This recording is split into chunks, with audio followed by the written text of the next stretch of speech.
देखो भाई, last class में हम लोगों ने स्टार्ट किया हुआ था। क्या चीज स्टार्ट की थी? मैंने आपको बताया था कि जो हम लोगों ने एक्चुअली में लक्षद्वीप को स्टार्ट किया हुआ था, राइट? ठीक है। लक्षद्वीप जो है उसके आगे का हमें अब स्टार्ट करना है। मैंने आपको कल की क्लास में बताया था कि लक्षद्वीप कैसा आइलैंड है, कोराल रीफ से बना हुआ, राइट? यहाँ तक हमने किया था। पिक्चर आप देख सकते हैं, कोरल रीफ्स आपके सामने पिक्चर में है। ठीक है। सो कोरल रीफ्स जो बनी हुई हैं, क्या खास बात है, क्या एग्जाम में पूछा जा सकता है, ठीक है, वो हम डिस्कस कर लेते हैं कि what is important from the examination point of view. देखो भाई, कोरल रीफ्स ये एक रॉक है, मतलब क्या बनी है, एक तरीके से रॉक के डिपॉजिट्स है। ठीक है। ये अंडर वाटर मिलते हैं ऐसे स्ट्रक्चर, किससे बने हुए हैं? कैल्शियम कार्बोनेट CaCO3 से मिल करके बने होते हैं। ठीक है। एक्चुअली में क्या होता है, कोरल्स जो है वो रॉक टाइप बनी होती है। किससे बनती है ये सी एनिमल, कौन? पॉलिप्स, उनसे मिलके बनती है। और ये वाली जो है, इनके पूरा का पूरा जो इनका स्केलेटन होता है, जो इसके ऊपर की हार्ड कवरिंग होती है, वो बनी हुई होती है किससे? कैल्शियम कार्बोनेट से। ठीक है। ये एक इंपॉर्टेंट चीज है कि कैल्शियम कार्बोनेट से ये बनी हुई होती है।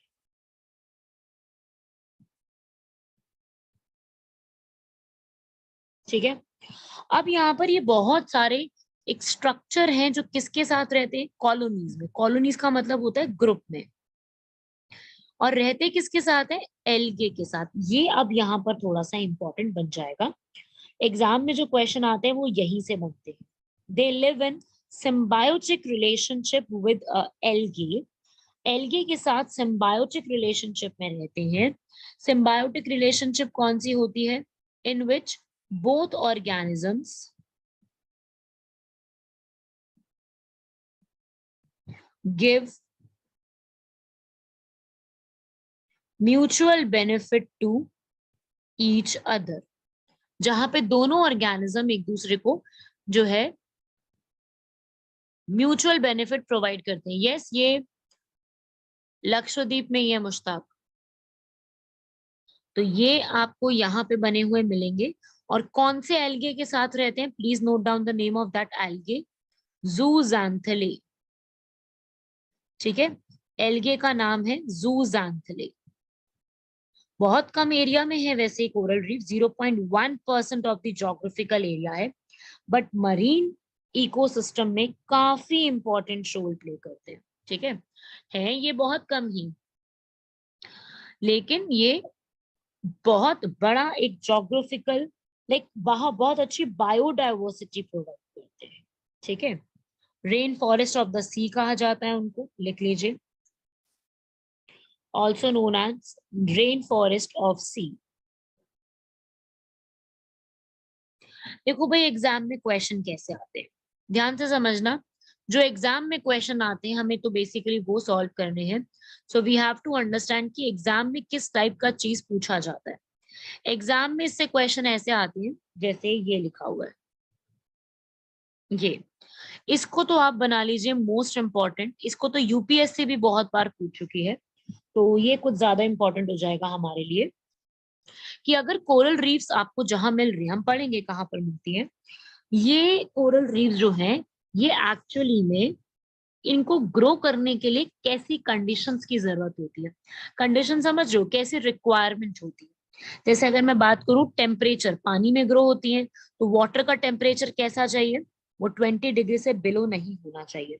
ऑन एंड अराउंड 23 से 25 डिग्री इनका आइडल टेम्परेचर है। लिखो फटाफट इस चीज को। आइडल टेम्परेचर कितना है? ज्यादा नहीं होना चाहिए 35 डिग्री से, 20 डिग्री से कम नहीं होना चाहिए। ये पहली कंडीशन। दूसरी कंडीशन, वाटर जो है वो सेलाइन होना चाहिए, फ्रेश वाटर नहीं होना चाहिए। ये यूपीएससी ने क्वेश्चन पूछा था। यस, कोरल्स के बारे में ही हम पढ़ रहे हैं। कोरल की ग्रोथ के लिए ये कंडीशंस चाहिए, लिख लीजिएगा। बोथ हाईली सेलाइन, बहुत ज्यादा खारा पानी है, सॉल्ट वाटर बहुत ज्यादा है, और फ्रेश वाटर या बिल्कुल ही फ्रेश वाटर है। दोनों ही ये हमारी यहाँ पर हमारे लिए नुकसान देंगे। तो पहली कंडीशन टेम्परेचर की लिखेंगे सब लोग, ठीक है। सेकंड कंडीशन आपकी सेलाइन है। सेलाइन का यहाँ पर क्या मतलब है? Salt water. कैसा चाहिए सॉल्ट वाटर? 27 डिग्री से 40% के बीच में, ठीक है। आसिफ, पहली बार नहीं पढ़ा रही हूं मैं, मुझे भी पता है कि आप लोगों ने लिखना भी है, समझ में भी आना चाहिए, ठीक है। आप लोग लिख रहे हैं, समझ भी रहे हैं साथ साथ।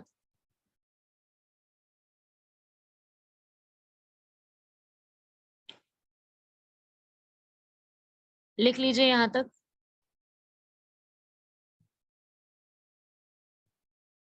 27 से 40 डिग्री सैलिनिटी, और ये लाइन जो मैंने लिखी है कि बोथ हाईली सेलाइन होना चाहिए एंड फ्रेश वाटर, दोनों ही हार्मफुल है। अगर ज्यादा सेलाइन हो जाएगा या ज्यादा फ्रेश होगा तो दोनों ही उसमें कंडीशन में कोरल्स ग्रो नहीं कर पाएंगे।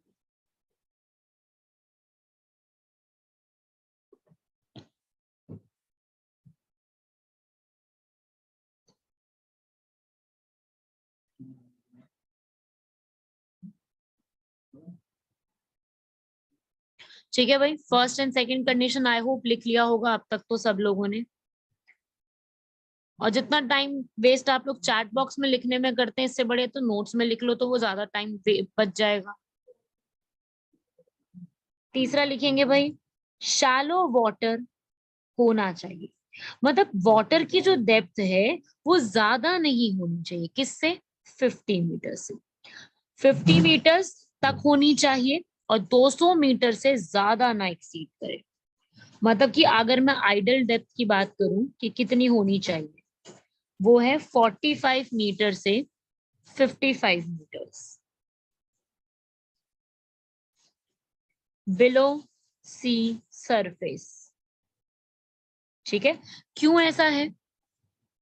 क्यों हमें डेप्थ ज्यादा नहीं चाहिए? क्योंकि सनलाइट नहीं मिलेगी फिर, ठीक है। अगर क्योंकि सनलाइट चाहिए, फोटोसिंथेसिस करना है, फूड प्रिपेयर करना है, तो फूड प्रिपरेशन के लिए इतना अमाउंट में डेप्थ होगा तभी फूड प्रिपरेशन हो पाएगा। तो यहाँ पर सनलाइट भी उनको कैसी मिलनी चाहिए? abundant, like good amount of sunlight is required.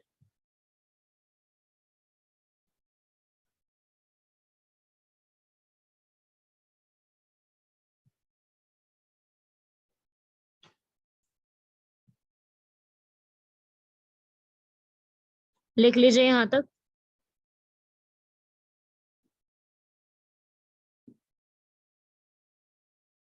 ये है इनकी मेन इंपॉर्टेंट ग्रोथ के लिए कंडीशंस। मोस्ट इंपॉर्टेंट है ये। यूपीएससी का जो एग्जाम है, बहुत सारे एग्जाम लेती है UPSC, not only civil services, बहुत सारे डिफेंस बेस्ड एग्जाम भी लेती है। उसमें हेलो। ये क्वेश्चन मल्टीपल टाइम्स रिपीट हो चुका है, ठीक है। हेलो लेकिन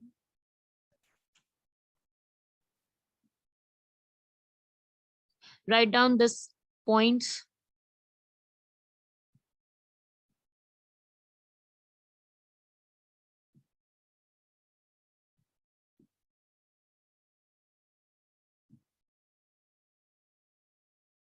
Take your time for writing.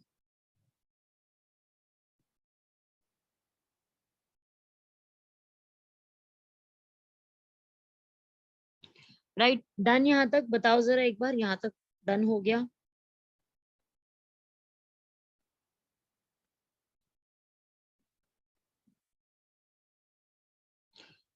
चलिए आगे बढ़ते हैं। अब आते हैं इन पूरी सेकंड पॉइंट एक्सप्लेन करना। Second point, salinity. Like oceans होते हैं ना, आपको पता है ना ये ओशंस के अराउंड ही मिलते हैं, ये फ्रेश वाटर में तो मिलते ही नहीं, अगर फ्रेश वाटर होता तो रिवर्स में मिलते, रिवर्स में तो मिलते नहीं है, ओशंस में मिलते हैं। और ओशन का पानी कैसा होता है? सेलाइन, खारा, सॉल्टी वाटर। तो सॉल्टी वाटर की कंडीशन भी ऐसा नहीं कि बहुत ज्यादा सॉल्टी वाटर होना चाहिए, सॉल्टी वाटर की कंडीशन किसके कितने बीच में लाई कर रही है? 27 से 40 के अराउंड कंडीशन है, बहुत ज्यादा भी यहाँ पर सैलिनिटी नहीं होती है, ठीक है। तो ये सैलिनिटी इनको ज्यादा अमाउंट में नहीं चाहिए होती है, एक मिनिमम अमाउंट है 27 से 40% के बीच में।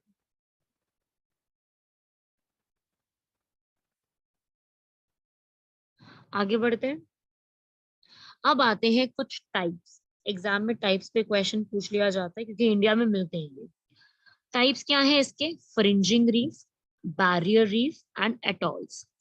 बहुत सिंपल है, बेसिकली इनकी लोकेशन के बेस पर इनको तीन तरीके से क्लासिफाई किया, ठीक है। अगर तो ये एक लैंड है, ये वाला एरिया है पूरा लैंड, ठीक है, पिक्चर में देखो, लैंड के पास अगर रीफ मिल रही है, लैंड के बिल्कुल क्लोज है वो रीफ, ठीक है, अटैच्ड है लैंड के पास या आइलैंड के पास बिल्कुल अटैच्ड है, उसे हम कहते हैं फ्रिंजिंग रीफ, नाम है इसका, अभी मैं डिटेल में बताऊंगी इसका। और अगर वो लैंड से थोड़ी दूर है, ठीक है, लैंड से काफी ज्यादा दूर है, काफी सारा एरिया में बहुत सारे कोरल से इकट्ठा है, उन्हें हम कहते हैं बैरियर, ठीक है। और बिल्कुल ही दूर है, आप देख रहे हो इधर सेंटर के बीचों बीच ऐसा सर्कुलर शेप बना रही, ऐसा देखा गया है इसलिए ये नाम यहाँ पर पड़े हैं, ऐसा मिलती है, तो इनका नाम पड़ जाएगा एटॉल्स, ठीक है। तब इनका नाम पड़ता है एटॉल्स। तो बेसिकली इनको हमने कैसे डिवाइड किया है? एक लैंड के बिल्कुल पास है तो फ्रिंजिंग हो गई, लैंड से दूर है और काफी ज्यादा दूर है तो बैरियर हो गई, और बिल्कुल ओशन के बीचों बीच मतलब लैंड से बहुत ही ज्यादा दूर है तो वो है एटॉल्स। तीन तरीके की इसकी क्लासिफिकेशन। जैसे अगर मैं बात करूं फ्रिंजिंग रीफ की, जो कोस्ट लाइन के पास, ठीक है, आइलैंड की या कॉन्टिनेंट की किसी भी लैंड के बिल्कुल कोस्ट पे मिल रही है, ठीक है, पास में मिल रही है। और ये सबसे कॉमन सी, सबसे ज्यादा यही मिलती है, इंडिया में भी सबसे ज्यादा यही है, ठीक है। India has fringing type of reef, most common, लिख लो। ये फर्स्ट और सेकंड पॉइंट आपके लिए इसमें इंपॉर्टेंट है। मैं इसको एक काम, मैं आपको बनवा भी देती हूँ इसके बारे में, या तो आप ये वाला जो सामने बना है आपके वो बना लो आप, या तो आप इसको जैसे मैं बना रही हूँ ऐसे बना लो, ऐसे लिख लो लैंड, ऐसे करके बना लो कि ऐसे करके रीजन है बहुत बड़ा ऐसा, जो बिल्कुल साथ में है वो है फ्रिंजिंग रीफ, ठीक है, अलोंग कोस्ट लाइन, ठीक है। एक अगला आप बनाइए इससे अलग, यहाँ पर बनी हुई है बहुत सारी, कुछ ऐसे करके स्ट्रक्चर बना हुआ है, वो है बैरियर रीफ, ठीक है। ये थाउजेंड्स ऑफ किलोमीटर दूर है, थाउजेंड्स ऑफ किलोमीटर्स तक एक्सटेंड हो रहा है, एक्सटेंड फ्रॉम कहाँ से? कोस्ट लाइन से। कोस्ट लाइन तो यहाँ पे थी, ये है लाइन, इस लाइन से थाउजेंड्स ऑफ किलोमीटर आगे तक जा रहा है तो वो है बैरियर।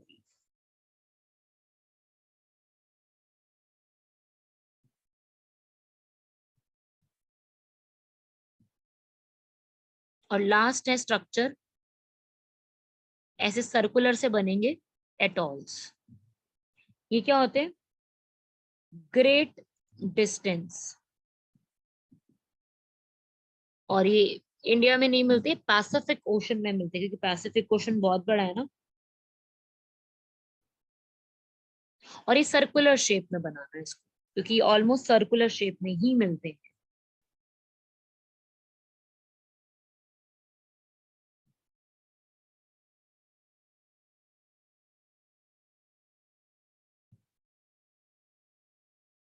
बना लो इसको ऐसे, आपको क्लियर हो जाएगा कि क्या क्या बने हुए हैं, इनके बेस पे इनको डिवाइड किया गया। बना लो इसको, ये हो जाए तो मुझे इन्फॉर्म करो।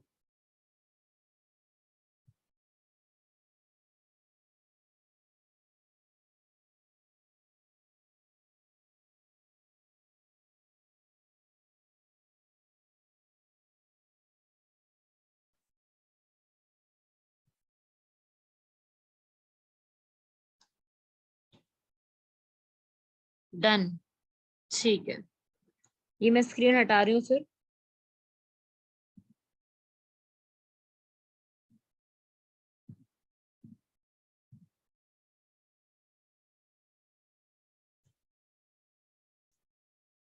ठीक है, तो ये है हमारे स्ट्रक्चर। ये देखो भाई, इस पिक्चर को दोबारा से, आपको अब क्लियर हो जाएगा। ये है ये पिक्चर, ये है एटॉल्स। ऐसे देख रहे हो, सर्कुलर से बने हुए हैं, आसपास बना हुआ है। तो ये जो पूरे बने होते हैं ना, इन्हें हम कहते हैं एटॉल्स। ये स्ट्रक्चर एटॉल्स कहलाते हैं। एग्जाम्पल अभी हम देखेंगे सारा कुछ। ये है, ये वाली पिक्चर समझो। इंडिया की कोस्ट लाइन कितनी है भाई, फटाफट मुझे जरा मैसेज करके बताओ। ये मैंने बताया हुआ आप लोगों को कि इंडिया की कोस्ट लाइन कितना एक्सटेंड करती है।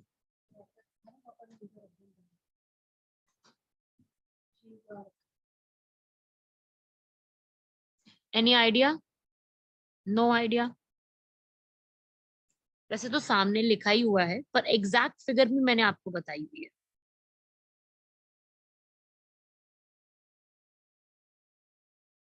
ठीक है, एग्जैक्ट फिगर ये है।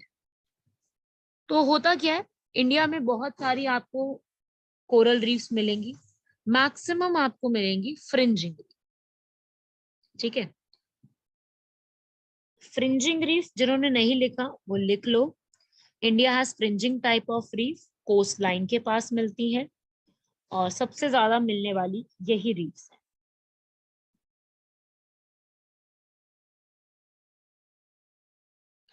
ठीक है, लिख लीजिए। इट इज अ प्लेटफॉर्म, अगर और आप लिखना चाहते हैं इसमें, it is a platform attached to continental coast और आइलैंड। ठीक है, ये अटैच्ड होता है इस तरीके से।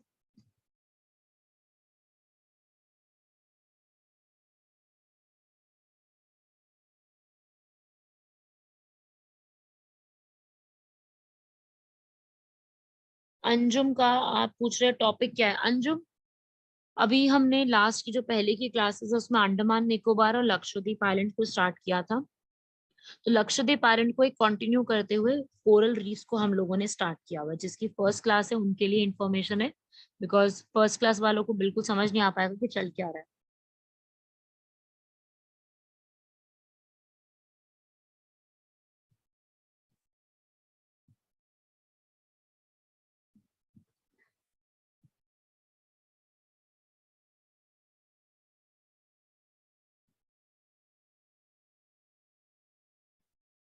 राइट, ये था फ्रिंजिंग, आई होप सबने लिख लिया होगा।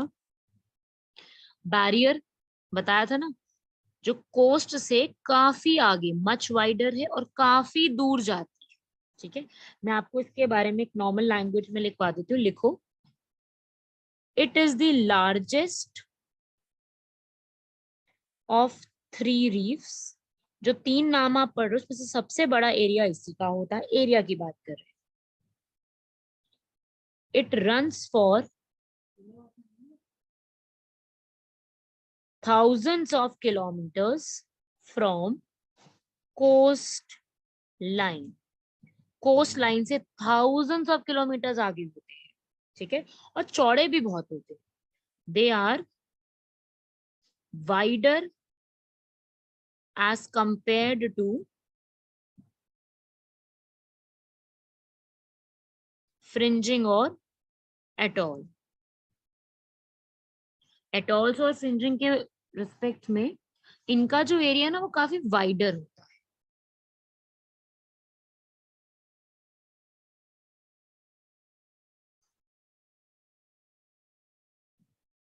इसका सबसे बड़ा एग्जाम्पल आई होप सब लोगों ने सुना होगा, ग्रेट बैरियर रीफ जो कि ऑस्ट्रेलिया में आपको देखने को मिलेगा। मैं आपको मैप में अभी दिखाती हूँ, ऑस्ट्रेलिया का मैप में अभी आपको शो करती हूँ।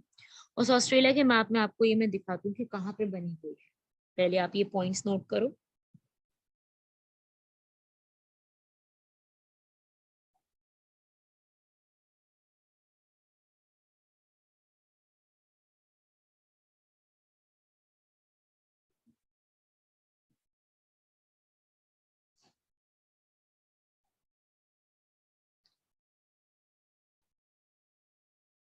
I am showing you the map of Australia. एक बार उसको देखो सब लोग।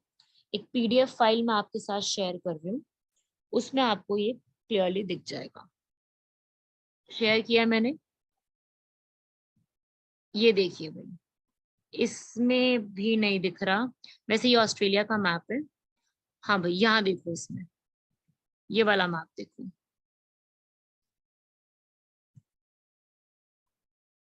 जूम किया है मैंने, ध्यान से देखो सब लोग। ये देखो, ये है क्वींसलैंड, ठीक है। इस क्वींसलैंड के इस रीजन में आपको क्या मिल रहा है? पूरा ग्रेट बैरियर रीफ, कोरल सी, कोरल बेसन, ये पूरा एरिया। ये ऑस्ट्रेलिया का मैप है, तो ये क्वींसलैंड है ऑस्ट्रेलिया में।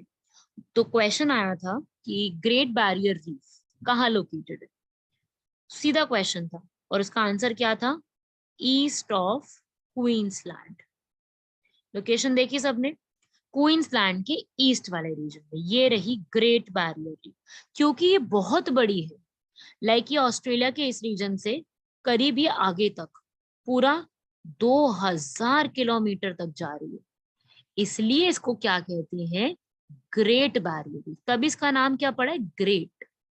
ठीक है, समझ रहे हो ना ग्रेट नाम क्यों आया? बैरियर रीफ तो आपको समझ में आ गया कि कोस्ट से काफी दूर तक है, लेकिन ग्रेट क्यों है? क्योंकि वर्ल्ड की लार्जेस्ट है। लार्जेस्ट कोरल रीफ्स हमें वर्ल्ड में ऑस्ट्रेलिया में मिलेंगी, east of Australia, east of Queensland. Write down इसको, चाहे आप बना भी सकते हो इस तरीके से, कैसे मैप सा बना लो और साइड में ऐसा बना लो, लिख लो कि इस रीजन में मिलती है, ये है क्वींसलैंड और यहाँ पे मिलती है। इसको बना लो आप लोग, ज्यादा लंबे टाइम के लिए याद रहेगा आपको फिर ये।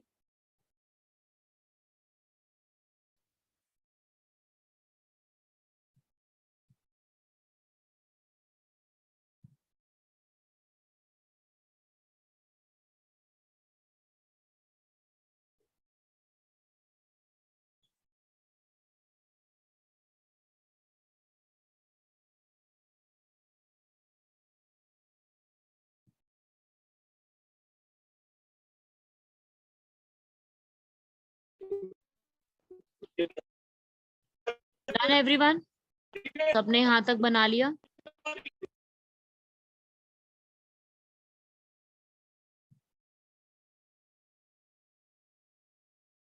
आगे बढ़ते हैं।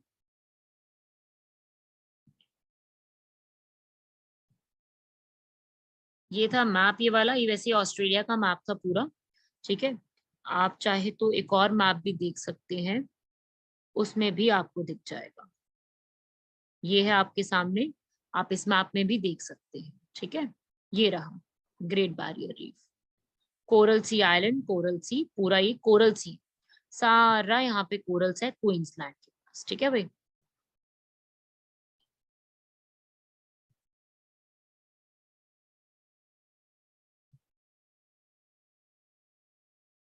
तो इसका एग्जाम्पल सब लोग लिख लीजिएगा कहाँ पे मिलते हैं। और लास्ट हमारे आते हैं एटॉल्स, ATOLLS। क्या लिखोगे भाई? क्या होते हैं ये? सर्कुलर होते हैं, रिंग लाइक स्ट्रक्चर बनाते हैं, स्ट्रक्चर रिंग लाइक बनता है, ठीक है। और लिख सकते हो लोकेटेड एट ग्रेट डिस्टेंस, समझ गए ना? बहुत दूर डिस्टेंस पे बने, कहां से? फ्रॉम कोस्ट लाइन, ठीक है। सेंटर में, ऑलमोस्ट लोकेशन होती है इनकी सेंटर ऑफ द ओशन। और सबसे ज्यादा कहाँ मिलते हैं? Pacific ocean. मैक्सिमम ये स्ट्रक्चर मिलते हैं पैसिफिक ओशन। लाइक क्वेश्चन आता है कि जो एटॉल्स हैं वो पूरे वर्ल्ड में सबसे ज्यादा कहाँ मिलते हैं, तो वो पैसिफिक ओशन।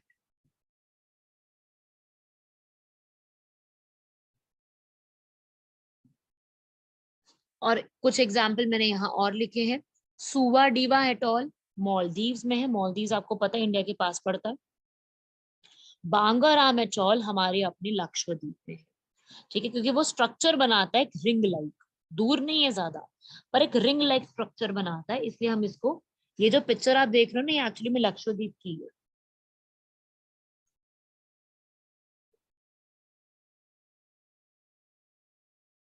लिख लीजिए ये चीज।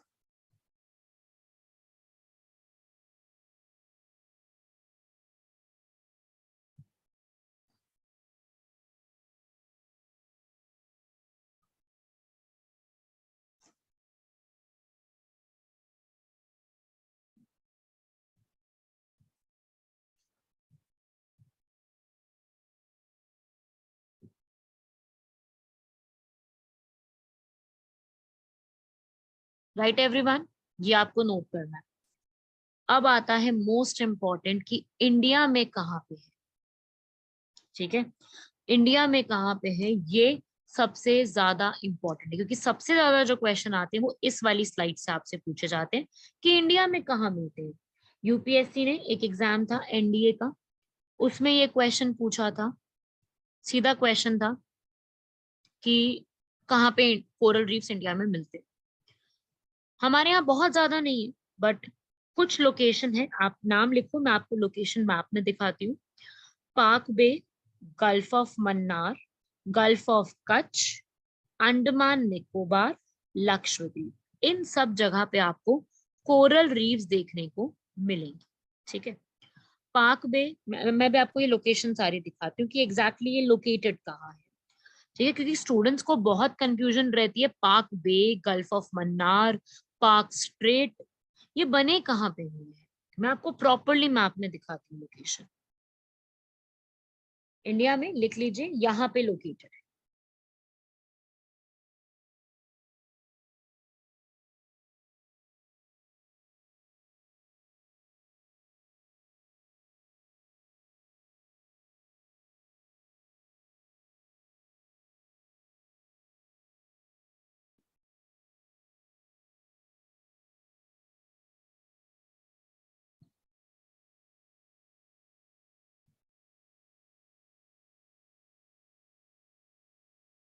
ठीक है भाई, एक बार इनकी लोकेशन देखो। I am showing you one slide, उसमें एक बार आप इनकी लोकेशन देख लो कि ये यहाँ पे बने हुए हैं।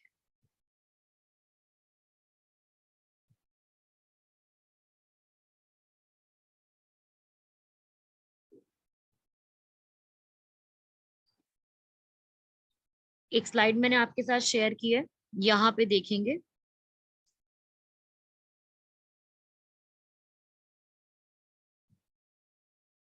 ये देखो भाई लोकेशन, मैप में देखो ध्यान से, बहुत क्लियरली ये वाला मैप मैंने लोकेट किया है।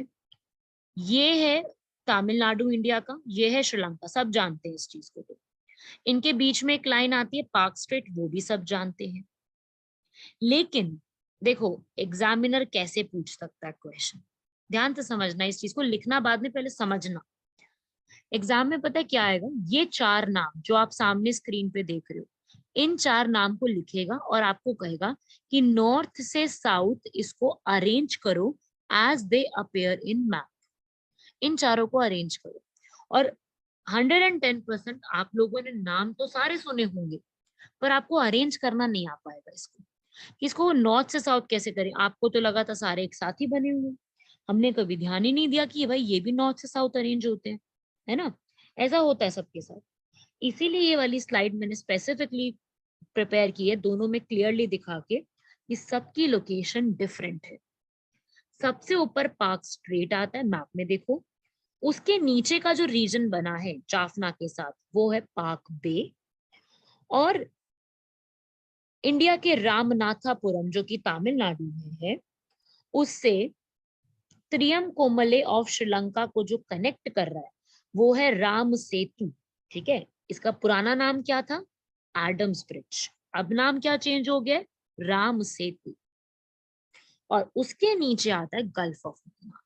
ये मोस्ट इंपॉर्टेंट है, अभी तक नहीं पूछा गया ऐसा question, but there is a high chance कि आगे एग्जाम में ये क्वेश्चन आए। अब जो भी एग्जाम हो, आप पंचायत सेक्रेटरी का दे रहे हो, आप और कोई एग्जाम दे रहे हो अपनी स्टेट का या किसी भी और लेवल का, सब में ये इंफॉर्मेशन काम आने वाली। अभी मैप में अभी अपना बनाओ इस चीज को, और अभी इसको लर्न कर लो कि सबसे ऊपर पार्क स्ट्रेट बना हुआ है, फिर पार्क बे, एडम्स ब्रिज, दूसरा नाम लिख लो इसका राम सेतु या राम ब्रिज, लास्ट में गल्फ ऑफ मन्नार है। और राम सेतु किसको कनेक्ट कर रही है, रामनाथापुरम एंड त्रिकन मल्ले ऑफ श्रीलंका।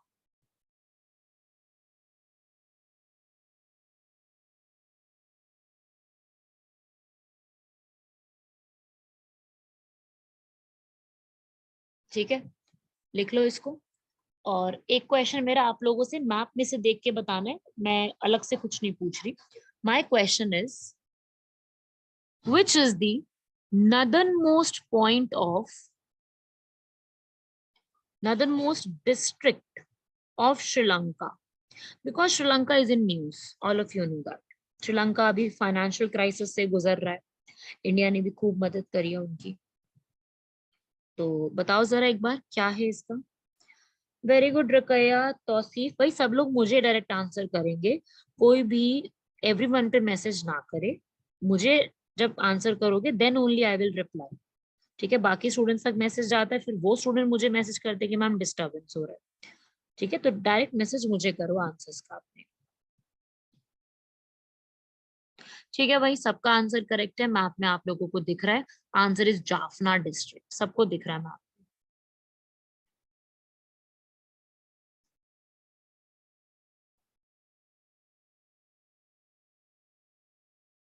ठीक है भाई, लिख लो, ये पूरा स्क्रीन आपके सामने है, इसको तरीके से नोट करो। और इन सब जगह पे आपको कोरल रीफ्स मिलेगी इंडिया में। ठीक है, जितने भी यार नाम लिख रहे हो आप, there you will find coral reefs, आपको हर एक एरिया में मिलेगी। ठीक है भाई, ये एक तो यहाँ मिलती है इन 4 जगह पे, और कहाँ मिलती है इंडिया में वो भी लिख लेते हैं कि इंडिया में कोरल रीफ्स इनके अलावा कहाँ मिलती है। ये तो आपने लिख लिया,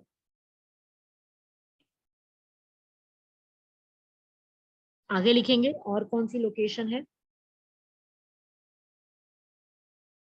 मैं मैप शो करती हूँ आपको उसका भी।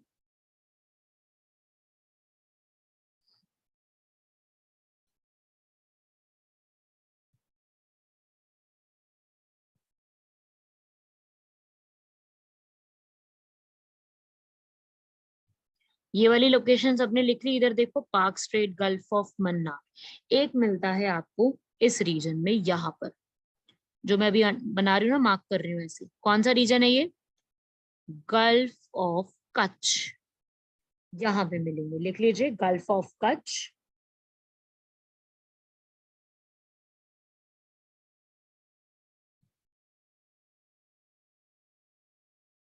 ठीक है, उसके बाद और कहा, कुछ अमाउंट में अंडमान, फ्यू अमाउंट में अंडमान में भी मिलते हैं, लेकिन कम अमाउंट, उतना ज्यादा अमाउंट में नहीं मिलता।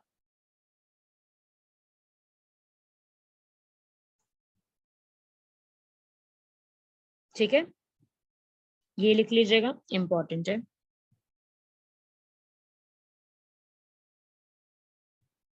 उसके अलावा और कहाँ मिलता है, मतलब इन रीजन्स के अलावा, एक रीजन है महाराष्ट्र की तरफ, यहाँ पर महाराष्ट्र में आता है रत्नागिरी।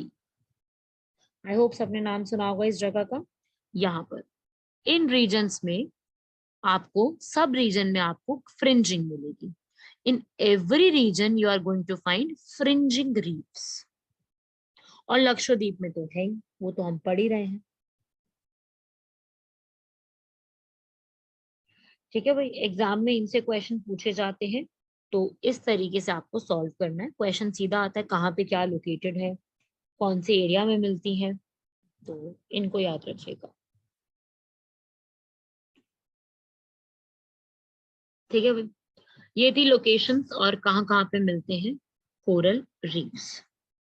ठीक है, अब एक, जैसे हम कोरल रीफ का टॉपिक पढ़ ही रहे हैं, तो let me tell you one another important point related to coral के बारे में।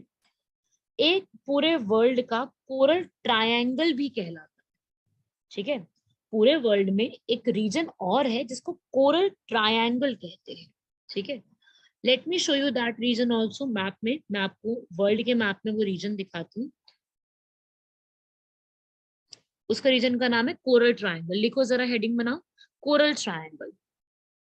ये वर्ल्ड की बात कर रहे हैं, इंडिया का तो आपने पढ़ ही लिया। वर्ल्ड में ऑस्ट्रेलिया पढ़ लिया, उसके अलावा और कहाँ मिलते हैं वो लिखो।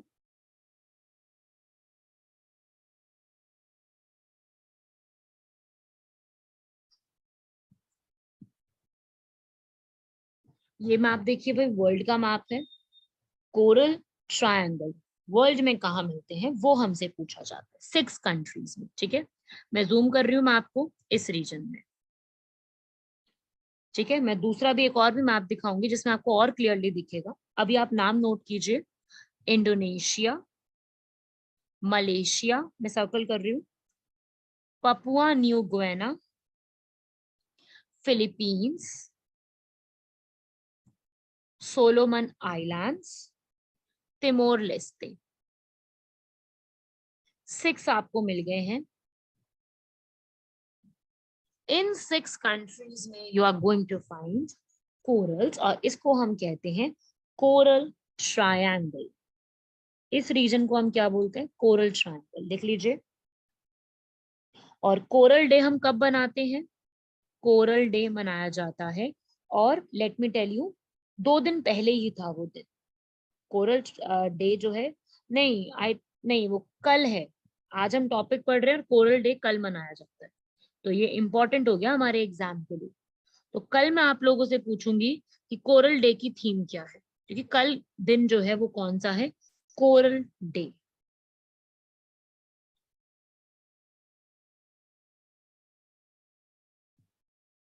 ये इन 6 कंट्रियों ने डिसाइड किया है कि हम लोग कोरल ट्रायंगल जो है या कोरल डे मनाया करेंगे। ये इन 6 कंट्रीज ने ही डिसाइड किया है। ठीक है, लिख लीजिए इसको। वैसे तो इस मैप में आप क्लियर हो गया होगा, but I can show you another map as well, और क्लियरली दिखेगा उसमें। ठीक है, प्रॉपर एशिया का मैप है ये, यहाँ पे देख लो। इस वाले में,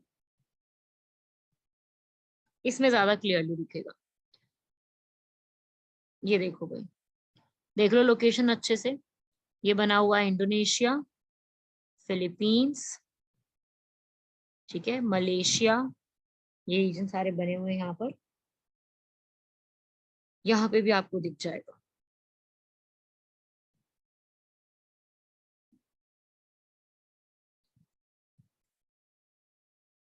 यहाँ पे भी दिख जाएगा।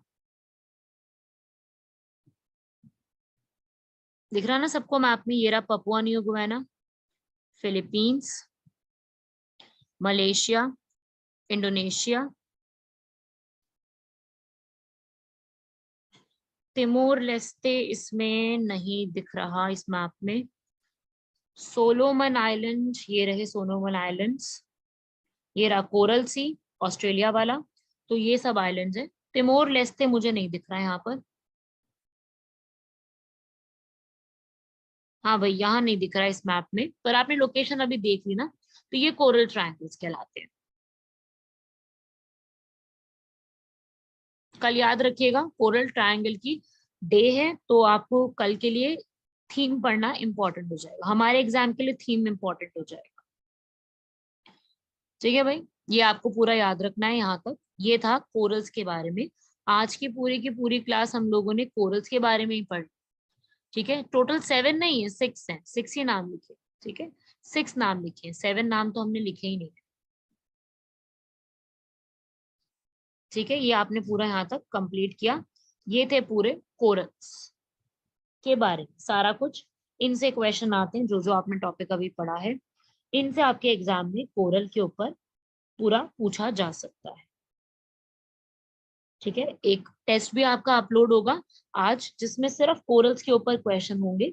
तो जो आपने आज पढ़ा है, आप उस टेस्ट में उसको अप्लाई करके देखना, आपको पता लगेगा कि आपने जो पूरा पढ़ा है वो आपको समझ में आया है या नहीं, या कितने क्वेश्चन आप सॉल्व कर पा रहे हो। कोरल सबको क्लियर हो रहा है या नहीं? से यस और नो फास्ट। कोरल सबको क्लियर हो गया यहाँ तक?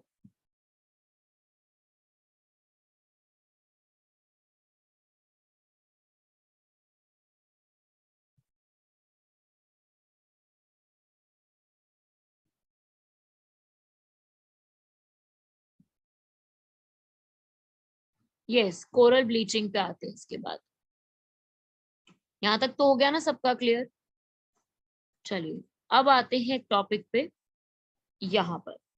अब इन कोरल्स में पता है क्या चल रहा है? बहुत ज्यादा ना इनको थ्रेट भी है कि ये जो कोरल्स हैं, ये इनकी डेथ होती जा रही है, इनके ब्लीचिंग होती जा रही है। ठीक है, क्या होता है, कोरल्स जो है ना, इनका कलर फेड हो जाता है और इनका कलर हो जाता है वाइट।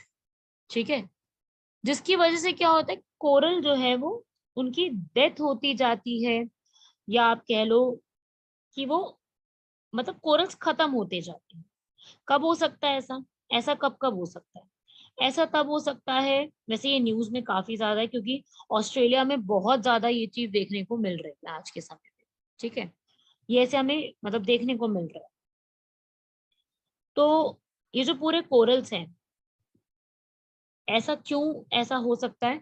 या तो वार्म सी टेम्परेचर हो गया है, तो सी का टेम्परेचर है वो ज्यादा गर्म होता जा रहा है, टॉलरेट नहीं हो पा रहा है उतना।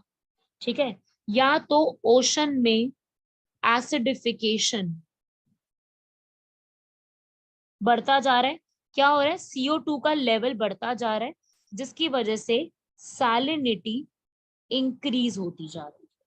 और अभी बताया, ज्यादा सैलिनिटी वो बर्दाश्त नहीं कर सकते, they can not tolerate high salinity, इसलिए डेथ होती जाती है।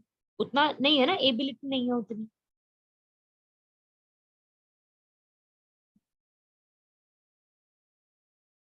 एंड सबसे important, you all know, ocean pollution.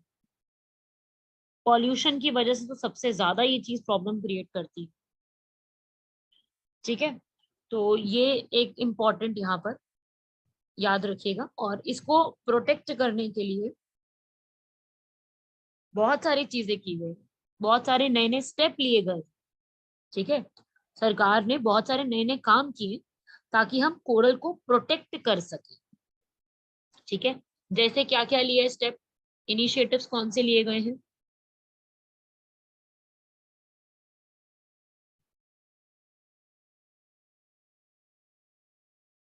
Coral triangle बनाया गया।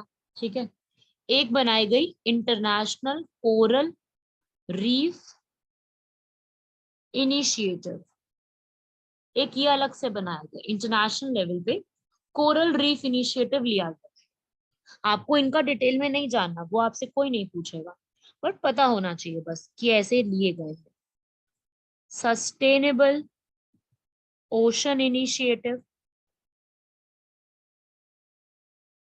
UN environment, global coral reef partnership,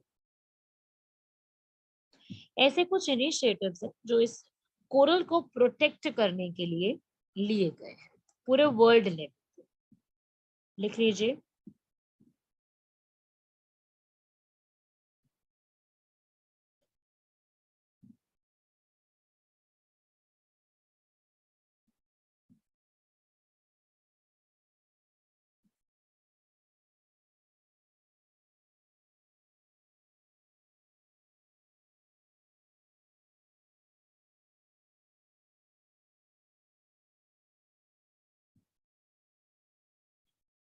ठीक है भाई, सस्टेनेबल का मीनिंग देखो, सस्टेनेबल वर्ड का मीनिंग होता है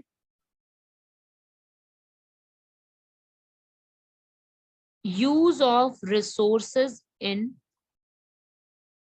efficient manner so that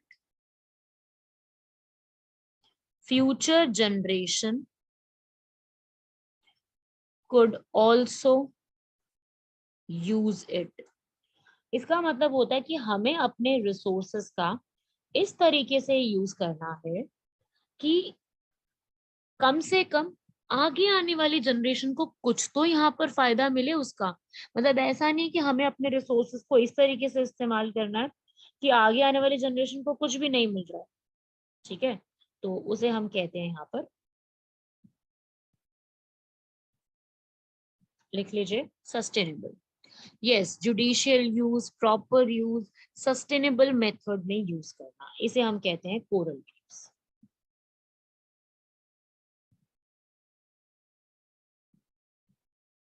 ठीक है भाई, ये इनिशिएटिव्स थे। तो कोरल्स के बारे में आज हमने पूरी क्लास में डिस्कस किया है। इससे बाहर आपसे नहीं पूछेंगे क्वेश्चंस, जितना क्लास में पढ़ा है उतना अच्छे से कर लीजिए, उतना इनफ है। ठीक है, कोरल्स के बारे में पूरा पढ़ लीजिएगा। इसके growth condition, very important growth condition, ज्यादातर क्वेश्चन इसी टॉपिक से आते हैं। ग्रोथ कंडीशंस भी पूछते हैं, टाइप्स वगैरह पे थोड़ा बहुत पूछ लेंगे, हो सकता है कभी एक आधा।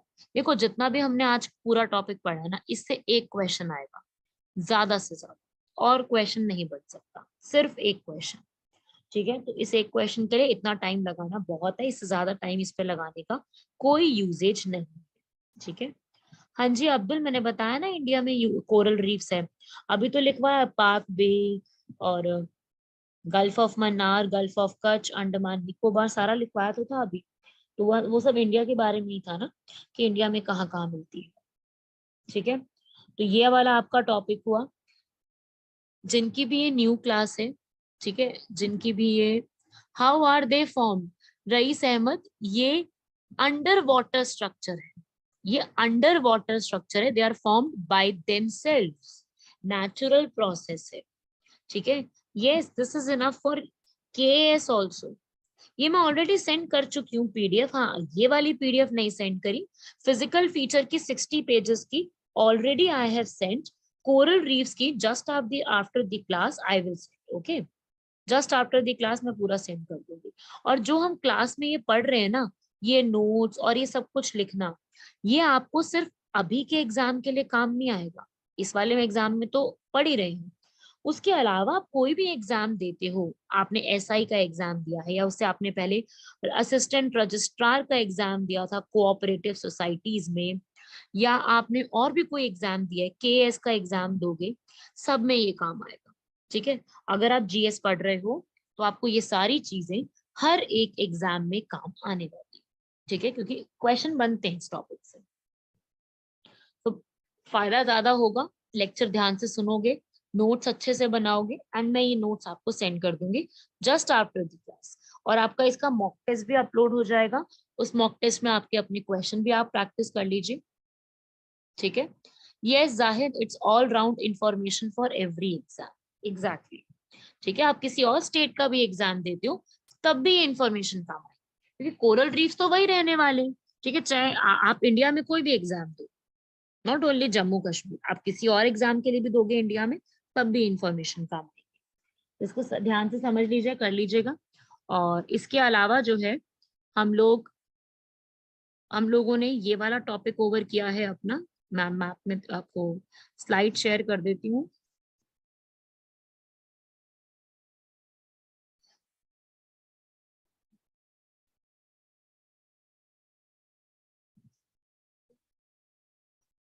हम लोगों ने जो है इसके अंदर व्हाइट बोर्ड शेयर किया है मैंने आप लोगों से। हम लोगों ने अभी सिर्फ एक ही टॉपिक पूरा किया, दैट इज आइलैंड्स। 6 थे हमारे फिजिकल फीचर्स, जिसमें से पहला कंप्लीट किया है आइलैंड्स। ठीक है, दो तरीके के थे, अंडमान निकोबार एंड लक्षद्वीप। लक्षद्वीप में टॉपिक कंप्लीट किया है कोरल रीफ, सिर्फ ये कंप्लीट किया है। कल की क्लास से क्या शुरू करेंगे, कोस्टल प्लेन्स का टॉपिक। नेक्स्ट क्लास कल के लिए मैं आपको बता देती हूँ, ठीक है, कोस्टल प्लेन्स का। हाँ जी, अब आप लोग अपनी क्वेरीज वगैरह पूछ सकते हैं, टॉपिक इतना ही है।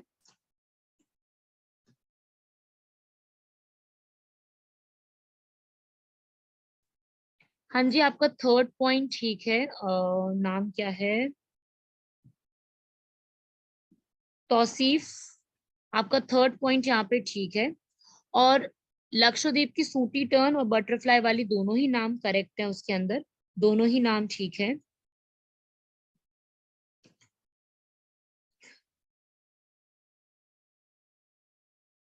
मुजफ्फर अहमद दोनों ही हैं, एक नहीं होता है, दोनों ही इसके अंदर करेक्ट है। एक नहीं पूछता एग्जाम में, ठीक है, सिंगल आएगा तो वो अलग क्वेश्चन होगा। इसके अंदर दोनों ही करेक्ट इंफॉर्मेशन है। Yes Rais, exactly.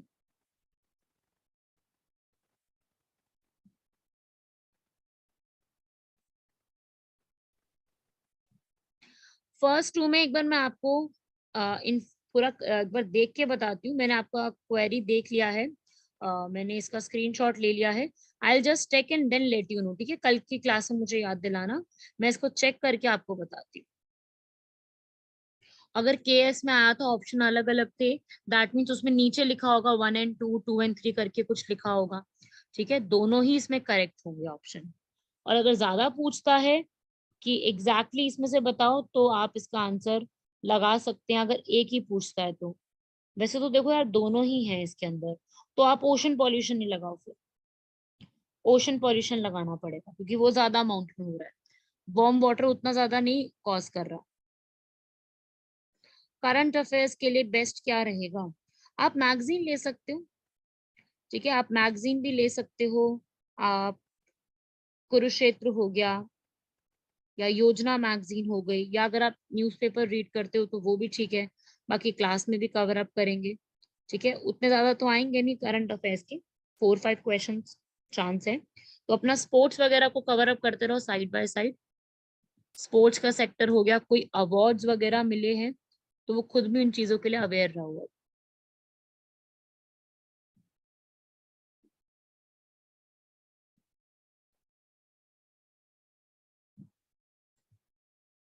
ठीक है भाई, चलिए ओवर करते हैं क्लास को। कंप्लीट करना कल की क्लास में क्या टॉपिक पढ़ना है, that I also told you. So उसके आगे हम कंटिन्यू करेंगे, ठीक है। Okay then, bye everyone, thank you, good night.